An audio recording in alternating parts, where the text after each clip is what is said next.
Hello, Bambinos. Welcome back to You Might Know Her From. With Anne and Damien.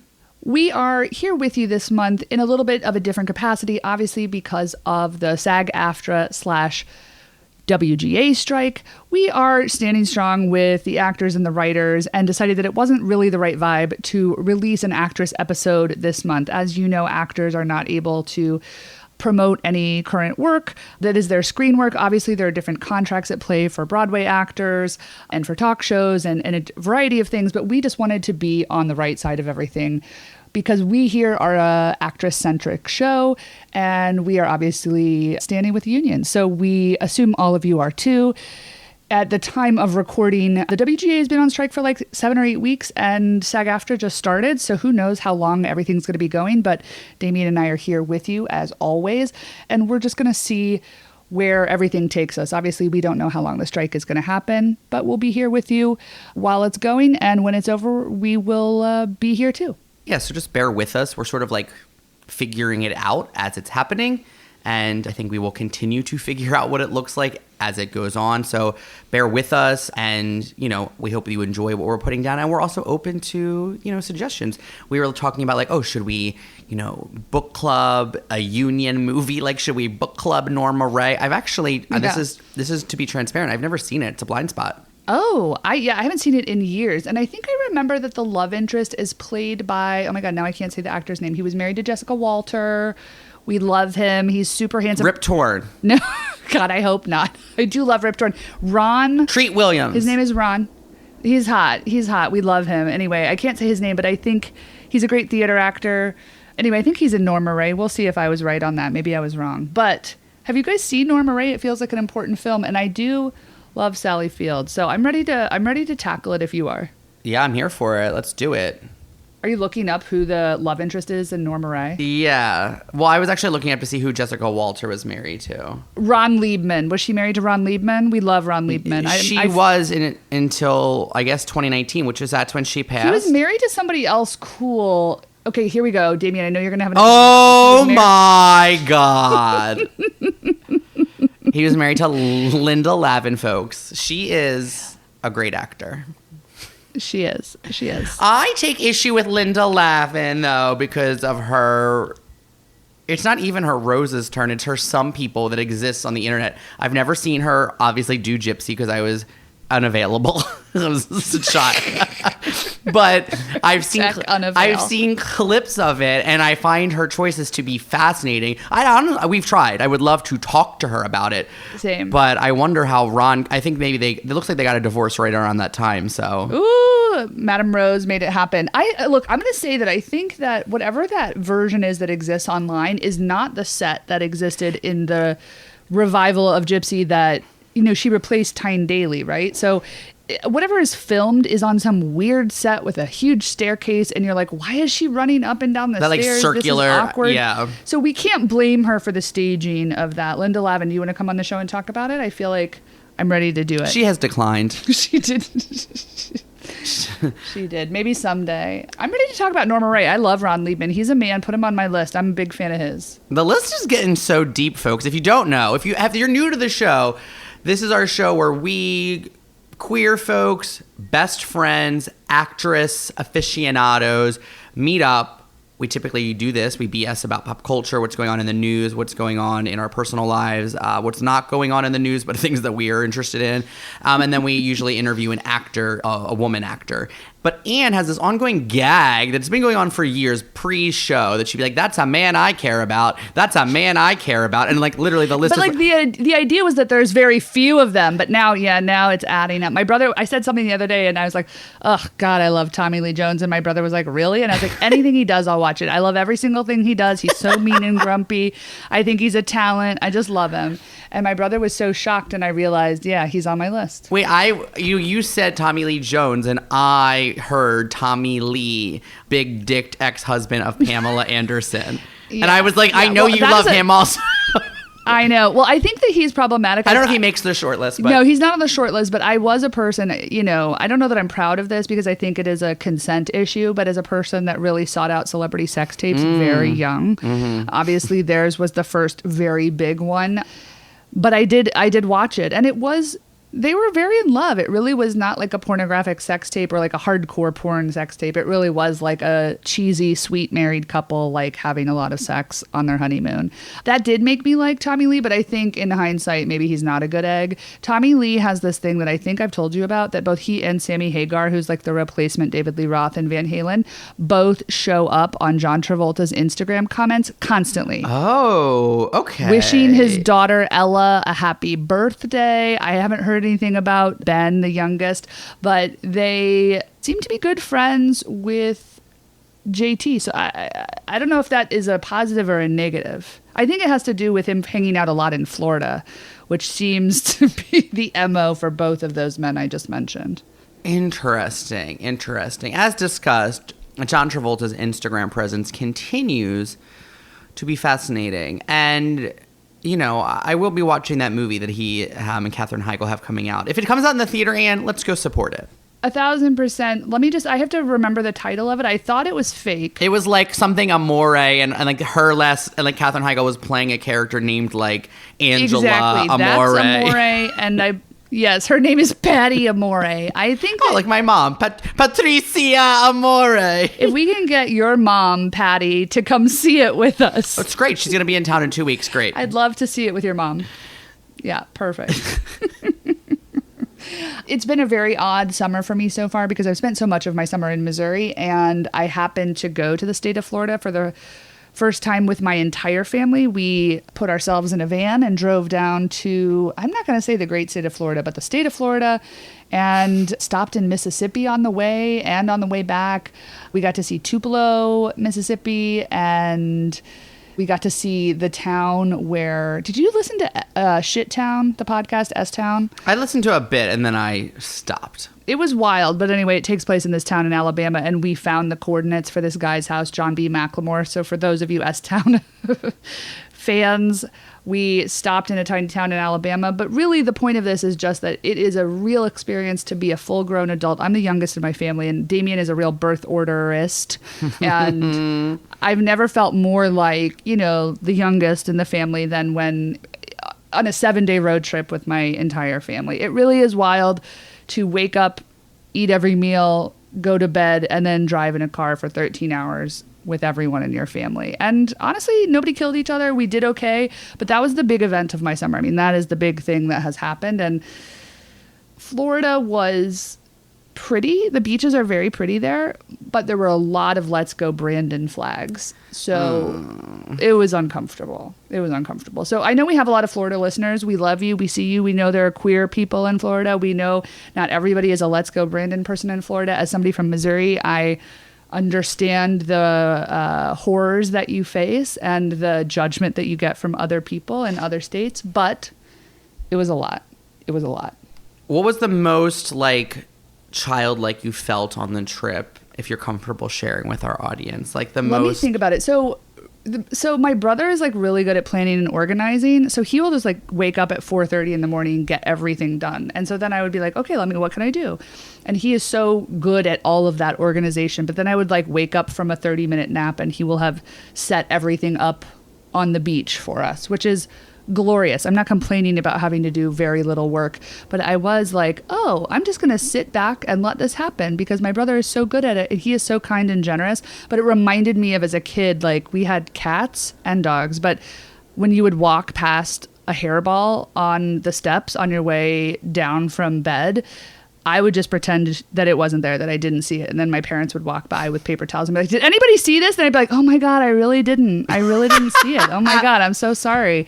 It felt a little bit like that. That was probably my youngest coming out. Got it. I think I meant like on the trip, if there was a moment where you were like, I feel like you felt childlike in the ways in which you were treated on a road trip. Like, I'll give you an example. One time in the last, let's say 5 years, I was having dinner with my family and I used the word conflate, as I often do. I think it's like one of my go-to words often.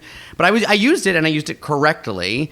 But my one sister was like, is that even a word? And then like looked at her husband and he was like, And I was like, literally a word. Fuck you guys. This is so annoying. They won't listen to this because I'm the youngest, so it's fine. I didn't have one of those, and I feel grateful for that. I feel like my siblings and I are in a good place. I'm in a decent place with my parents, and I'm doing my best. But I'm excited to get back to New York for a little bit. I'm excited. I miss it. How is your New York summer treating you? My New York summer has been nice. Feels like it has sort of been nonstop, but good. I was in Fire Island, and then I got back from Fire Island, and then I had, one of my best friends from Toronto came to visit. So it's just been going, but really fun. The weather, I don't want to be a person who complains about the weather. It's so hot, and then thunderstorms. So David, who was here from Toronto, had a lot of difficulty getting out of New York yesterday because of the thunderstorms here, and so his whole flight was canceled, and it was and the whole thing. And I recently had trouble getting back from Chicago for the exact same reasons, and I'm just this is what our future is because of the weather. Yeah. This is the new normal is going to be hey, cool, your flight is canceled. And because everyone's flights are canceled, yours is lowest priority. So good luck getting home in the next 2 days. And it's amazing. It also started with the fires in Canada and then all of the smoke in New York. And then this week it has been smoky in Missouri because of the Canadian fires. And I really have entered the doomsday scrolling online about water supplies and about how parts of the Southwest and parts of the Northwest are just going to be gone in 15 to 20 years. And then there's going to be migration of 10 to 100 million people that need to move to the East Coast or to the upper Midwest. And I was thank God I'm going to be dead. Hopefully not in 15 years, but hopefully the worst of it will happen after I'm long dead. That's what I'm hoping for at this point, which is not a positive thing, but that is mentally where I'm at. So I would love to get back to feeling like I have a little bit of a frivolous summer. I'm missing that vibe from my summer right now. I would love a little frivolity. It's coming. I feel it in my bones. You're going to be back in New York soon, and we're going to do something stupid. And we'll document it here because the actors are on strike. So we're gonna, we used to do this thing called Loose Face, and we haven't done it probably in 8. How long have you and Hannah been together? Is this too much information? How long have you been in a relationship? 9 years. I don't think coming up on 9 years. We've either did one the first year you guys were dating or whatever, but it has been that long, I think. So it's the last time we did it, you were on a ping pong table, sitting or a pool table, drunk, and you said, and it was 10. It was early, and you went, Damien, take me home.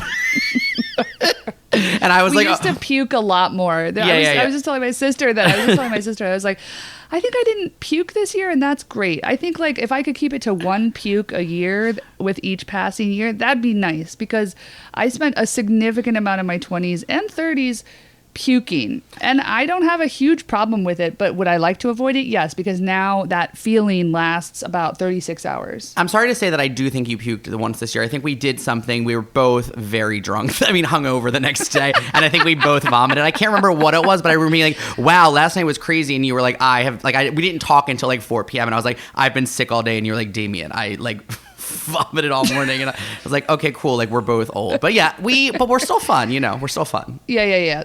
Still got it, hopefully, but yes, I'm missing a little bit of that. I'm feeling time, but I'm really glad for this opportunity to be here with you, even though we don't have an actress interview. By the way, we do have actresses banked, but we've saved them. We're just telling you, this is not a stalling technique. We had an episode we were literally so excited for, and we cannot wait to share it with you at a future moment. But just so you know, we're still trying to hustle as much as we can and figure this out. We love you. We love doing this. And just know that we're here for you, and we're here with you. Something I want to bring to you, Anne, we were sort of dabbling and talking about this before, but I want to share this with our listeners, and that's, we've talked ad nauseum here about And Just Like That. We hate it. We love it. I think we would both argue that season 2 is lighter and quote unquote more fun, but therefore is less camp. I don't even know if campy is the right word. I don't want to give it the satisfaction, but it's less interesting thus far to talk about. That said, I said to you something can you imagine if a show that we loved, the example I keep thinking of is Friends, which is a show neither of us particularly capital L loved, but if they took a few characters from that show and put them in a new show that was a dramedy with new characters, but not everyone is there. And then I was and I was what if they did that with Mary Tyler Moore? What if they, and you were well, they did do that, meaning I think what we're witnessing now within Just Like That is the new version of when shows were off the air for like 10 years, and then they would do a reunion movie special TV movie night event where it would be like Cagney and Lacey reunited at last in 1994, or Mary and Rhoda together again. And you know, I was saying for people like Damien and I, this is a thing that we would seek out. You know, 25 years later, yes, I will go watch that. Have I watched those? Yes, I have. Did I watch all of the Brady Bunch movies that came out after the show? Oh my God, I was obsessed with them. Yes, of course. But most people do not. The casual viewer of the Brady Bunch has not seen those movies. And guess what? They don't consider them canon. Yeah, the casual viewer does not, but the obsessive fans 100% do. And like the thing that I first came to when I was like, well, The Facts of Life had a reunion film. And this is who it starred. It was 2001. I just confirmed. It was Charlotte Rae as Mrs. Garrett, Lisa Whelchel as Blair, Kim Fields as Tootie, and Mindy Cohn as Natalie. And Nancy McKeon, who played Jo, who we interviewed here, wasn't in it because she was filming her FX series, The Division, and she like was unavailable, but they still did it. They like filmed this reunion movie with 3 of the 4 main characters, or should say 4 of the 5 main characters, but only 3 of the like young women now grown up. And I was like, okay, so like that is not dissimilar to what's happening here, where we have 3 of the 4 main characters. Yeah. We're introducing new characters, and we're all supposed to just be like, this is the best you're gonna get for a reunion. But I think what's different is like HBO sort of elevated television in a different way. It's like quote unquote prestige television. So the idea that like the Brady Bunch was like squeezing, what's his name? Sherwood Schwartz. Yeah. It was like I love him. Squeezing every drop out of the Brady Bunch for years, doing the Brady Bunch Variety Hour and recasting Eve Plum, doing the Brady Bunch, The Very Brady Christmas, which is one of my favorite Christmas movies, and recasting Susan Olsen, who's a homophobe, so we're fine with it. But like doing all of these things to get all of the IP out. Sure. It didn't bother me because I was like, you know, the Brady Bunch was sort of schmaltzy. It was never like the Brady Bunch was never critically acclaimed. So, got it. But when it comes to Sex and the City, it's like a revolutionary TV show that was on this. Yeah. It put this HBO on the map as a television, like innovative place to, you know, launch television that was different.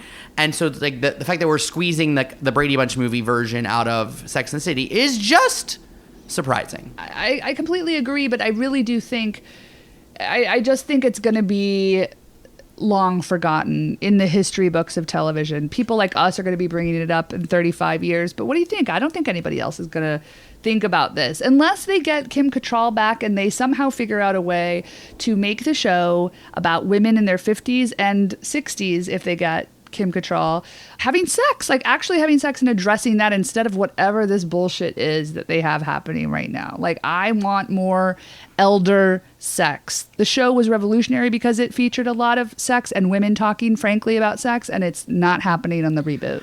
I think that even if they get Kim Cattrall to come back, it will still suffer because it's trying to retcon what the show was in terms of like diversity. So it's trying to have, you know, include women of color. It's trying to like make Anthony a more three-dimensional character. It's like trying to like touch on, you know, I don't know, topical issues.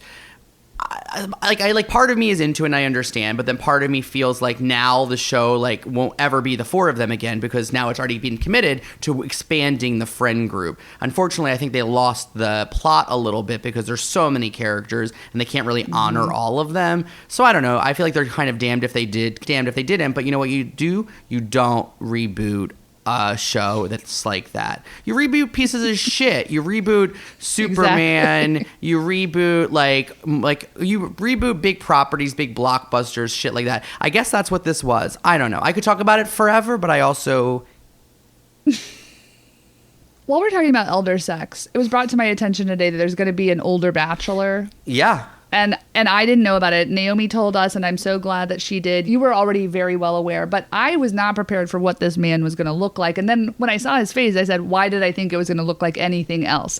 He looks like he's wearing a mask of like, you know when they did The Irishman and they aged Robert De Niro backwards, but it still looked wrong? It's like he's wearing like a mask of his younger self's face, and then there's like matte Adobe makeup that's been like smoothed over it. He looks like a nightmare. But also none of those people are attractive to me. None of the people on the male or female Bachelor I find attractive at all. I think they all have like a repulsive like trappings of attractiveness thing happening. So in that case, I think he fits the bill. But I'm more interested in like, what are the women going to be like? Yeah, I'm interested because of the, like, I've watched several seasons of The Bachelorette because I like watching like beefy, stupid guys fight for a woman, because it's like funny watching men play into tropes that women are so often boxed into, especially on reality TV. I kind of hate The Bachelor because I can't stand watching women fight with one another over men that are so like gross and mediocre, or just a single man that is hideous. A single man. And then it's like, also, I just feel like it's like, say there's 15 women. 11 of them are cast to be television and to either be the butt of a joke or to come on and be like, I'm in a shark costume. Like when they come out of the limo and they're like, good to meet you. I can't wait to take a bite out of your ass. And I'm it's the like, catch of the day. And then they're like on for 3 episodes and everyone's like, okay, so that's Shark Girl, right? That's Shark Girl. And it's like, okay, cool. She like, and then it's like, Shark Girl got surprisingly far. And it's like, what is her name? And it's like, I don't know. It's Laura S. or like Caitlin B. It's so stupid.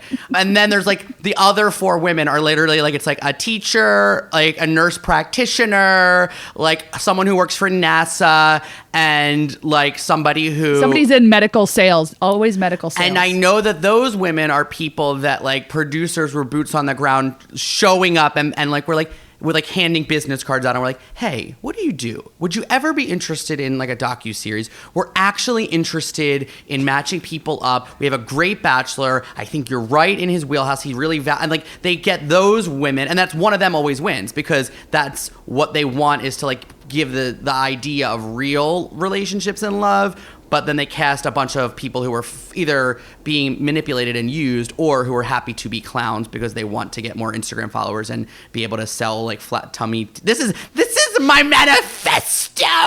I was about to say, like, this is so good. Put this down on paper. I should do it. It's absolutely that. I feel like you've got the formula down. That being said, I will be watching, I think. I mean, this is the problem. There's going to be so much shitty material that's going to be coming out, and I'm going to be like, great, I guess I need this right now. I'm in an unstable mental place, so I just need bad content to make me feel better about myself. So I think that's going to be on my list. While we're talking about horrible programming, I just wanted to say that this season of Drag Race is the worst on record. And I asked you this 2.5 weeks ago. Is it over yet? It's the coolest thing that ever happened. And then I was ready to say again today, can you spoil it for me? Is it over yet, or is it still not over? Wait, can I say, I want to tell the listeners what we were I think we were talking on the phone actually, and I want to say what you said. You said, oh, so if you are not caught up in Drag Race, don't listen to this part. But you said something like, oh, okay, so I'm trying to catch up, but I fell asleep during the episode. So I woke up and I saw that Alexis was eliminated. And I was like, oh yeah, you're like 2 weeks behind. And you were like, yeah. But and I said something and you were like, wait, is it a final 2? She was like, and then you were like, but Candy won, right? You're like, I keep falling asleep. So when I woke up, Candy was winning. And I was like, what? And you were like, and I was like, it's not done yet. And you're like, I thought Candy won. It's not over. And it was like, because you are behind and keep falling asleep, you literally just assumed because we were getting to the end that it would be the end. And we literally still have one more episode at this point. So it's ending this week. When we release this episode, it will be ending. Okay, well, here's the thing. It's a combination of 2 things. Falling asleep at the end of the night, trying to watch something, and then waking up and it being in the end and being like, oh no, let me rewind it so I don't spoil anything. And then going on Twitter and trying to avoid spoilers, and then seeing like vague things that seem like spoilers that clearly were not. The show's horrible. It's a horrible season, and I like a lot of the queens that are on it. I love Lala Rhea. I love Candy. I love Jessica Wilde. I feel okay about Jimbo, and it still is. I don't know. It's just so horrible. There's just too much. But do you have any feelings about it? Well, I like the people you mentioned. I really love Jessica Wilde, and I like Lala Rhea. I think that's as far as love it goes.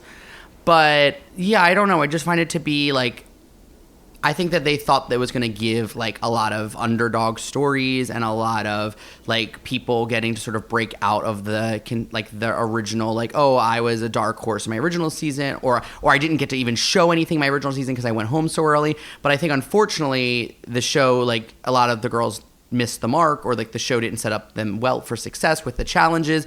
And I'm just like, oh, this is like not fun to watch. Like I want to watch people succeed. I want them to feel like a real competition. I don't particularly like Jimbo's version of drag. I think it's sort of reductive and misogynistic, and like the big huge breastplate and like talking like a porn star is like not entertaining or funny to me. I do think that she's like, her runways and her like level of drag is the best in this competition. Yeah. But I also feel like, you know, I'm just like not interested in her as a character or as a personality if that is her POV. But she's like doing the best at the show. So I'm like, this is kind of annoying. I don't care. Right. And her Shirley Temple was actually engaged, like hysterical, because it was something different from her. And I was like, oh, thank God I don't have to look at the breastplates again today. 100%. Speaking of Drag Race, this is maybe a little bit of current event news for you, but I don't know if you've seen this. I assume that you did, but you've been sleeping, so I don't know.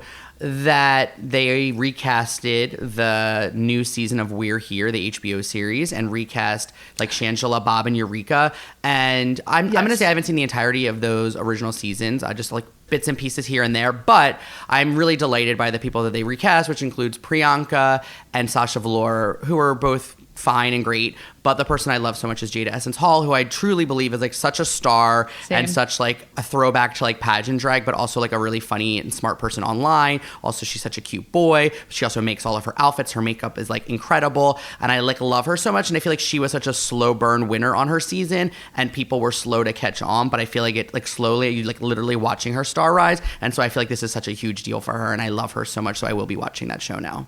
I agree. I love her so much, and I like the other two as well. But I do. My household is a Jaida Essence Hall household, and I love that she's a Milwaukee queen. I love that she has. I'm assuming that she at some point will relocate to LA, and maybe she already has. But she has stayed in Milwaukee and been like a Midwest queen for so long, and I love, love, love that about her. I'm so glad that she was a part of All Star 7, because I think it just elevated her profile in a way that was so necessary, and everybody finally understood like what an impressive queen she was. And I do think that show is charming. It's sort of like, I think it's kind of the best of like what Queer Eye brings, but has more social commentary and is maybe a little rougher around the edges, maybe because it's on HBO. Sorry, it's on Max. But I'm so happy for Jaida, and I love her. And I know the answer to this, but have you dated a drag queen, and would you date a drag queen? You know the answer to this. You want me to say it? I know. I'm just posing the question. Do you not want me to pose it on the air? I've gone on, off the top of my head, at least that I know of, I've gone on like dates with a person who is a drag queen in New York City. So yes, the answer is yes, I absolutely would date a drag queen or drag performer.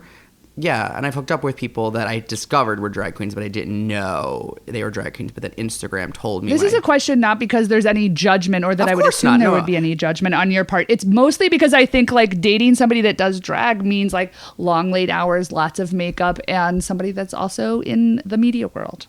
Yeah, I absolutely would. I think like it's like it used to be like one of my favorite like things to go see live, because it is like all of the things. It's like campy, it's theatrical, it's like kind of mixes, it's lip syncing, which I feel like every gay kid or theater kid was doing at home in their bathroom or in the mirror of their bedroom. So like I love all of the parts of drag. I do think like even though I love Drag Race and enjoy it, and it feels like part of like quote unquote the culture of like being a queer person, I also like resent it because I feel like it has like homogenized a lot of like what drag is. Yes. And you know, like I love going to New York shows to see like my favorite like local queens, like Didi Fuego, who is a great friend of mine, and Bootsy LaFerris, who is just like one of the best girls on the mic anywhere, and just like that is what I want. I don't care if you're wearing Fashion Nova or if your makeup like looks 100% amazing. I just want you to like be stupid and funny, and but also smart and weird, you know?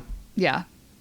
Folks, speaking of funny and weird, we hope that you enjoyed being with us here today. Thank you for your patience. We know that you also support the union because you are a loyal listener who's listening not only to You Might Know Her From, but you're listening to an episode with just Damien and Anne. So we thank you for being a loyal listener. We thank you for being a union supporter. And we hope you'll stick with us here. We're going to figure this thing out. Maybe we will be back next week. Maybe we'll be back next month. Maybe we'll be back with an actress interview. Maybe it'll just be us. We're going to sort of figure out what it all is. So stay subscribed. Stay following us on all of the social media. You can find me at Damien Bellino. It's Damien with an A. And you can find my co-host, cohort on all of the things at Rodaman. That is RODEMANNE. Also, make sure that you're following us at You Might Know Her From on both TikTok and Instagram. That's where we're posting actress interviews, current and old. Lots of content for you there, so make sure you're following along.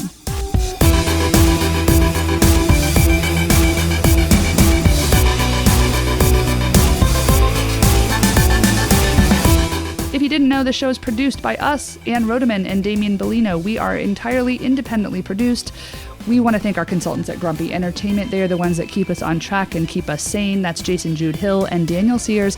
Every episode that you hear of You Might Know Her From, including this one, is edited by the smooth, elegant, manicured hands of Daniel Sears. Thank you, Daniel. We want to thank Gang. All that music you hear underscoring each and every episode of You Might Know Her From, including this one, is by Gang. Gang is 3/4 women. Gang is from Philadelphia. We love Gang, and you can download and stream Gang's music wherever you listen to your tunes.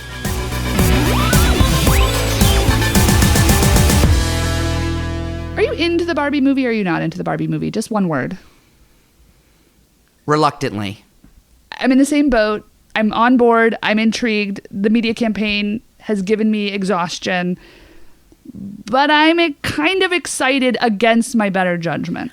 At first I was like, oh, I'll probably never see this, but if someone tells me it's amazing, then I will. And then it was like so much marketing, and I was like, okay, now I hate it. And then I was like, is it going to be bad? Because they're putting so much money behind it. Like, is it going to be bad? And then I was like reading something about like the plot, or someone was telling me about it, and I was like, interesting. I am interested in this as a concept now. And like someone was like, someone was like, Greta Gerwig like wouldn't ruin it. Like the way she like had such like the way she was able to like honor Little Women, but also not be too precious about the source material. But it was so clear it was a love letter to the source material. And I was like, well, like Little Women, her version was like lovely, and I did appreciate it for that. I felt like it was Amy's Little Women, and it really positioned Amy in a different light. That said, I didn't think I like was not into all of the things about it the way that like everybody else yacked on it. I really do love that 1990, I think, 2 version with Winona Ryder. So sorry to Greta Gerwig, but it is not a pass for you to do whatever you want for me. But you got Laurie Metcalf an Oscar nom. You cast Jane Howdy-Shell as Hannah in Little Women. That's right. That's right. And I also think that Florence Pugh is very good. So you put her on the map and gave Amy a good edit, as we say in reality TV. So I appreciate those things, and I'm on board for Barbie. But like I said, they twisted my arm into it, and it's not the marketing campaign that's working. It's somebody telling me that I'm not gonna say anything about the plot because you might not want to know. But I'm just gonna say the plot sounded interesting. I just think it might be too smart for some people who are going to see the Barbie movie if it's what it is.